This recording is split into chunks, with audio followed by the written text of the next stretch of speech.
സംസ്ഥാനത്ത് 6% മാത്രമുള്ള മുസ്ലിങ്ങളുമായും 1.5% ഒതുങ്ങുന്ന ക്രിസ്ത്യാനികളുമായും ശിവരാജ് സിംഗ് ചൗഹാൻ മികച്ച ബന്ധം സ്ഥാപിച്ചു കഴിഞ്ഞതായാണ് സൂചനകൾ.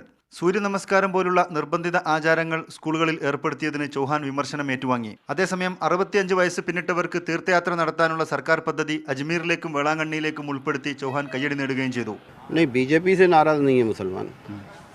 नरेंद्र मोदी अलग विषय है, पर बीजेपी से मुसलमान नहीं है, और ख़ासतौर से मध्य प्रदेश के जो मुख्यमंत्री हैं शिवराज सिंह चौहान, उनसे तो कतई मुसलमान नाराज़ नहीं है. ആവാസ് യോജന പോലുള്ള കേന്ദ്ര വികസന പദ്ധതികളിൽ തഴഞ്ഞെങ്കിലും ന്യൂനപക്ഷ സ്കോളർഷിപ്പ് മുതലായ പദ്ധതികൾ പരാതികളില്ലാതെ നടപ്പാക്കാൻ സംസ്ഥാന സർക്കാരിന് കഴിഞ്ഞു. What they have done, they have shown their mentality which is against the minority community in India. In 16 districts of Madhya Pradesh, they have made the quota for the Indira Awas Yojana for the Muslims is 0. 228 അംഗ മധ്യപ്രദേശ് അസംബ്ലിയിൽ കോൺഗ്രസിന്റെ ആരിഫ് അക്കീൽ മാത്രമായിരുന്നു ഇത്തവണ ഏക മുസ്ലിം അംഗം. കഴിഞ്ഞ തവണ 6 സ്ഥാനാർത്ഥികളെ മത്സരിപ്പിച്ച കോൺഗ്രസ് ഇക്കുറി മുസ്ലിം ടിക്കറ്റുകളുടെ എണ്ണം 3 വെട്ടിക്കുറക്കുന്നതിനെ കുറിച്ചാണ് ആലോചിക്കുന്നത്. ഇതുവരെ മുസ്ലിം സ്ഥാനാർത്ഥിയെ മധ്യപ്രദേശിൽ മത്സരിപ്പിക്കാത്ത BJP ഇക്കുറി ഒരാളെ രംഗത്തിറക്കാനും ആലോചിക്കുന്നുണ്ട്.